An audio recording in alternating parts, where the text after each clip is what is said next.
हरफ़ आख़िर जो है वो अवाम है और लोग जो चीज़ पसंद अपने लिए करते हैं उसके हक़ में जब वो फ़ैसला करते हैं तो उसके आगे जो है फिर किसी की सियासत जो है वो चलती नहीं है।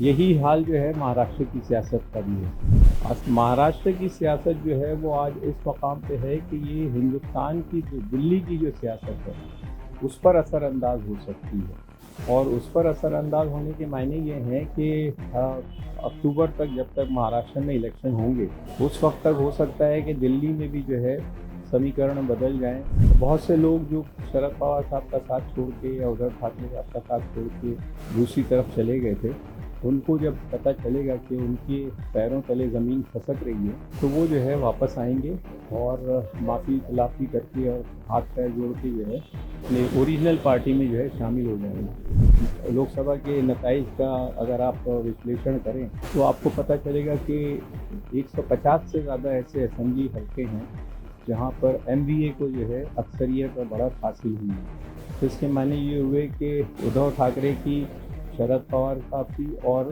कांग्रेस की जो है सरकार जो है वो फ़ौरन बरसरे इख्तियार आ सकती है। हाली जमातों ने जो है वाज़े कर दिया है कि आंध्र प्रदेश में मुसलमानों को 4% रिजर्वेशन दिया ही जाएगा, जैसा कि तेलंगाना में दिया गया है, जैसा कि कर्नाटक में दिया गया है। और नीतीश की पार्टी ने वाज़े कर दिया है कि वो यूनिफॉर्म सिविल कोड के हक़ में नहीं है।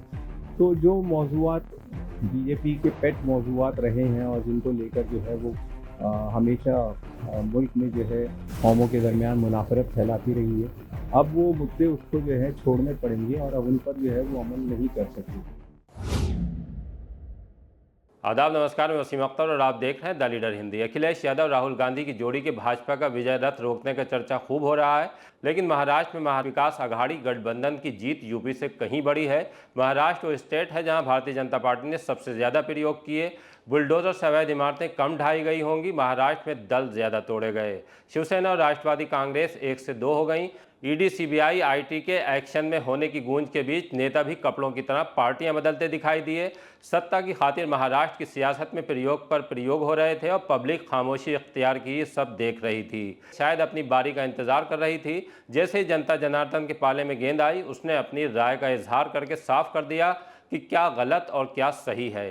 पिछले चुनाव में परचम लहराने वाले एनडीए को समेट दिया, एमवीए को पावरफुल कर दिया। उसके खाते में 48 में 31 सीट आ गईं, जबकि एनडीए 41 से 17 पर सिमट गया। जनता का ये बड़ा फैसला है। जिन उद्धव ठाकरे, शरद पवार और कांग्रेस को कमजोर करने की तमाम कोशिशें हुई, वार पर वार किए गए, बावजूद इसके वही बड़ी ताकत बनकर उभरे। शिवसेना उद्धव को 9, एनसीपी शरद पवार को 8 और कांग्रेस को 13 सीट मिली। ये सांगली के निर्दलीय उम्मीदवार की जीत दर्ज करके कांग्रेस में आ जाने से 14 हो गई। दूसरी तरफ भाजपा 9, शिवसेना शिंदे 7 और एनसीपी अजीत पवार को 1 सीट मिली। महाराष्ट्र की सियासत के इस बदले मिजाज पर हमारे मुंबई रिपोर्टर अमजद खान ने सीनियर जर्नलिस्ट और मुंबई खिलाफत हाउस के अध्यक्ष सरफराज आरू से गुफ्तगू की। आइए आपको सुनवाते हैं कि लोकसभा के नतीजों ने क्यों दल बदल करने वाले विधायकों की नींद उड़ा दी है। देश की राजनीति का ट्रेंड अब किस तरह का बनता दिखाई दे रहा है। हमारे साथ सरफराज आरजू जी है, सीनियर जर्नलिस्ट है। सरफराज जी, ये देखा जाता है कि महाराष्ट्र की राजनीति के अंदर जितनी बड़ी तोड़फोड़ हुई हिंदुस्तान के अंदर कभी नहीं हुई। तो किस तरीके से देखते हैं ये तोड़फोड़ को आप, जो राजनीति के अंदर हुई? तोड़ फोड़ करने का काम तो सियासतदानों का है। वो चाहे पैसे का लालच दे के करें, चाहे ओहदों का लालच दे के करें, चाहे इक़्तिदार का लालच दे के करें, तोड़ फोड़ वो कर गुजरते हैं। लेकिन हरफ़ आख़िर जो है वो अवाम है और लोग जो चीज़ पसंद अपने लिए करते हैं उसके हक़ में जब वो फ़ैसला करते हैं तो उसके आगे जो है फिर किसी की सियासत जो है वो चलती नहीं है। यही हाल जो है महाराष्ट्र की सियासत का भी है कि यहाँ पे सियासी तोड़-जोड़ करने वालों ने जितना जुल्म किया जा सकता था, जितनी ज़्यादतियाँ की जा सकती थीं, जितनी तोड़-फोड़ की जा सकती थी, जितनी लुटकस मचाई जा सकती थी, सब करके देख लिया और इक़्तिदार पे कब्ज़ा भी कर लिया। लेकिन एक ही जिसको कहते हैं इलेक्शन में ये तमाम बातें जो हैं अब एक-एक करके उधड़ रही हैं और वो जिन लोगों ने वक्ती फ़ायदे के खातिर अपनी पार्टियों को तोड़ा या उनसे अलहदगी इख्तियार की या दूसरी पार्टियों का जो है सहारा लिया, अब उन लोगों को इस बात का एहसास हो रहा है कि आवाम ने उनको जो है मुस्तरद कर दिया है और ये कि ऐसी सियासत जो है उसको महाराष्ट्र के अवाम कबूल नहीं करेंगे। कोई भी राजनेता के ऊपर आरोप लगता था या कोई इंक्वायरी होती थी तो दूसरी पार्टी जो है टिकट देने से बचती थी, लेकिन अभी की राजनीति कुछ अलग तरीके से नजर आ रही है। हम देख रहे हैं कि ईडी की जैसे ही कार्रवाई शुरू होती है तो एक दल से दूसरे दल में चले जाते हैं और टिकट भी मिल जाती है। ये इसको कहते हैं पॉलिटिक्स ऑफ कन्वीनियंस। अगर आपके लिए ये आसान है कि आप जो है सिर्फ अपना ज़मीर का सौदा कर लें तो आपको फिर किसी और चीज़ के सौदा करने की ज़रूरत नहीं पड़ती। फिर आपको जो है अपनी दौलत लुटाने की ज़रूरत नहीं पड़ेगी। फिर आपको जो है इस बात से इत्मीनान हो जाएगा कि आपके पीछे जो है ना इनकम टैक्स वाले पड़ेंगे ना और दूसरी तफ्तीशी एजेंसियां पड़ेंगी। तो बस एक ज़रा सा ज़मीर का सौदा करना होता है, तो ज़मीर का सौदा कर लिया, उसके बाद जो है फिर आप इत्मीनान से आराम से ज़िंदगी गुजारिए। सरकारी बंगलों में रहिए, सरकारी रिहाइश गाहों में रहिए, सरकारी गाड़ियों में घूमिए और जितने ऐश व इशरत जो सरकार के से वाबस्ता होने पर जो लोगों को मिलता है वो आपको मिलता रहेगा। लेकिन ये चीज़ जो है मैंने जैसे पहले कहा कि एक वक्ती एक फेज़ है। महाराष्ट्र की सियासत जो है वो आज इस मकाम पे है कि ये हिंदुस्तान की जो दिल्ली की जो सियासत है उस पर असरअंदाज हो सकती है। और उस पर असरअंदाज होने के मायने ये हैं कि अक्टूबर तक जब तक महाराष्ट्र में इलेक्शन होंगे उस वक्त तक हो सकता है कि दिल्ली में भी जो है समीकरण बदल जाएं और महाराष्ट्र की जो लोकल पॉलिटिक्स है उसके असरात जो हैं वो दिल्ली की सियासत पर भी नज़र आए। एज़ आज की तारीख में जैसी बात है वो ये है कि जब आप लोकसभा के नताइज का अगर आप विश्लेषण करें तो आपको पता चलेगा कि 150 से ज़्यादा ऐसे असेंबली हल्के हैं जहाँ पर एमवीए को जो है अक्सरियत और बढ़त हासिल हुई है। 150 से ज़्यादा अगर हल्कों में आज की तारीख में अगर इलेक्शन हुआ तो इसके माने ये हुए कि उद्धव ठाकरे की, शरद पवार साहब की और कांग्रेस की जो है सरकार जो है वो फ़ौरन बरसरे इख्तियार आ सकती है। और अगर ये इलेक्शन 2-4 महीने बाद भी होते हैं तो मुझे लगता है कि ये जो ग्रिप इन्होंने हासिल की है महाराष्ट्र की सियासत पे, जो पकड़ हासिल की है वो पकड़ जो है ढीली नहीं होगी बल्कि और मजबूत होगी। और एमवीए का जो टोटल जो वो है फिगर वो 150 से कहीं ज़्यादा तक जाने के इम्कानात हैं। क्योंकि होगा ये कि जो अपोजिशन के खेमे हैं उनमें जो है भगदड़ मच जाएगी। तो बहुत से लोग जो शरद पवार साहब का साथ छोड़ के या उद्धव ठाकरे साहब का साथ छोड़ के दूसरी तरफ चले गए थे, उनको जब पता चलेगा कि उनके पैरों तले ज़मीन खसक रही है तो वो जो है वापस आएंगे और माफ़ी तलाफ़ी करके और हाथ पैर जोड़ के जो है तो फिर जो है इस पार्टी में, अपनी ओरिजिनल पार्टी में जो है शामिल हो जाएंगे। जब होगा ना तो उसके नताइज जो हैं वो दिल्ली में पार्लियामेंट्री हलकों में और पार्लियामेंट के जो मेंबरान हैं उसका असर उन पर भी पड़ेगा। और जब वो असर पड़ेगा तो फिर जो सरकार की जो आज जो पोजीशन है कि उसको जो है दूसरों का सहारा लेके अक्सरियत साबित करना पड़ रही है मोदी सरकार को, तो उस सिचुएशन में जो है उनके लिए जो है बड़ी परेशानियां पैदा हो सकती हैं। यूपी के बाद अगर बात करें तो महाराष्ट्र का सबसे बड़ा स्टेट होता है और यहाँ की राजनीति जो है पूरे देश के ऊपर असर करती है। 6 महीने के बाद विधानसभा चुनाव भी है, तो कितना असर करती है महाराष्ट्र की राजनीति?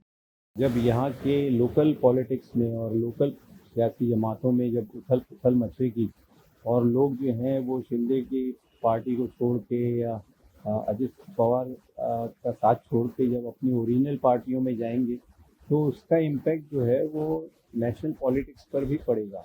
क्योंकि अगर एमपीज़ की तादाद अगर इधर से उधर होती है तो बीजेपी का जो अक्सरियत को हासिल करना और उस अक्सरियत को बनाए रखने का जो टारगेट है वो जो है मुतासिर हो सकता है।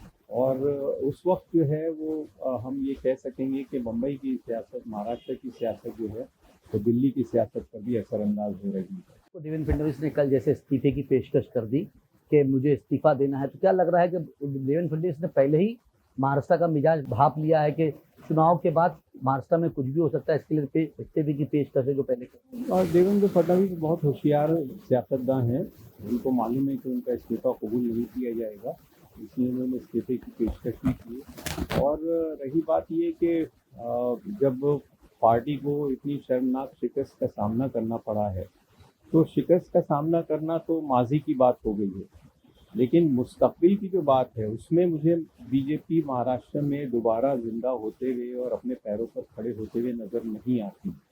तो उस सूरत हाल से जो है उसकी जवाबदेही से बचने के लिए फडणवीस साहब जो हैं वो अभी से अपने लिए गुंजाइशें पैदा कर रहे हैं, क्योंकि उन्होंने ये महसूस कर लिया है कि अगला इलेक्शन जब होगा तो बीजेपी जो है इक़्तिदार के करीब भी नहीं होगी। अजित पवार सिर्फ एक एमपी आए, जो भी सिटिंग एमपी थे वही जीत पाए, उन्होंने अपनी वाइफ को भी नहीं जिता पाया बारामती से, और मीटिंग के अंदर 5 एमएलए जीते नदारत थे। तो क्या लग रहा है कि अभी से सुगबुगाहट जो है वो नजर आ रही है महाराष्ट्र की सियासत?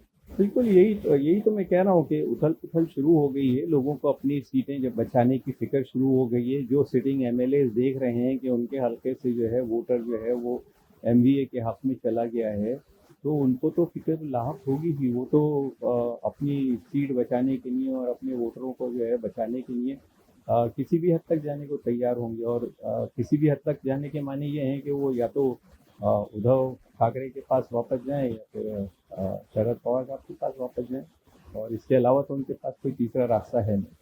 महाराष्ट्र की राजनीति में बाला साहब ठाकरे का बड़ा एक नाम है। दोनों की पार्टी जो है वो टूट गई, टूटने के बाद भी अगर देखा जाए तो एमवीए जो है अच्छा प्रदर्शन करता हुआ नजर आया।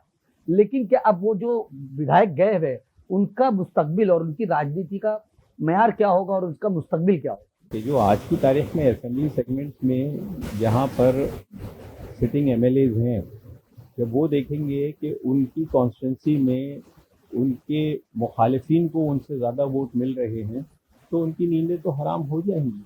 उसके बाद तो उनको जो है चैन से सोने का मौका ही नहीं मिलेगा, और उसके बाद से जो है वो अपने जितने भी जिसको कहते हैं ना तौबा और माफ़ी तलाफ़ी और इस किस्म की जो है उनकी सरगर्मियाँ शुरू हो जाएंगी।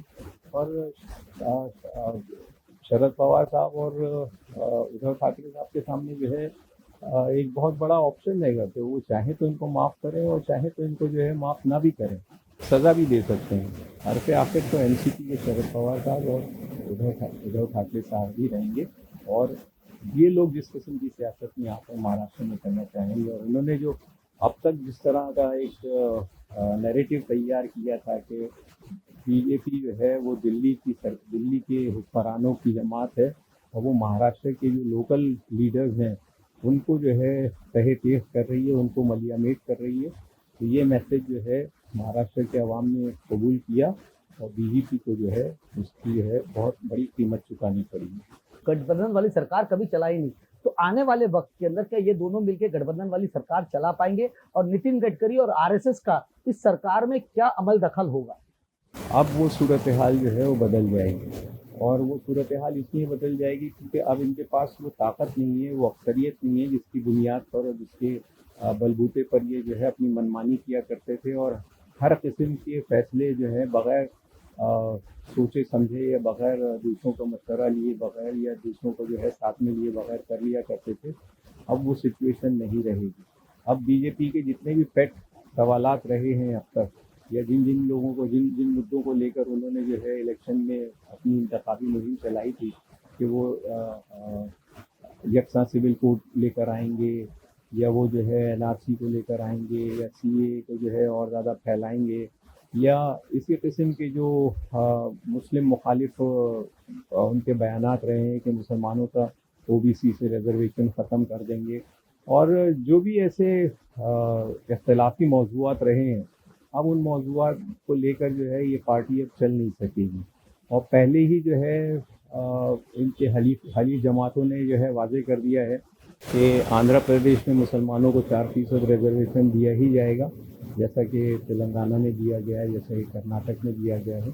और नीतीश की पार्टी ने वाज़े कर दिया है कि वो यूनिफॉर्म सिविल कोड के हक़ में नहीं है।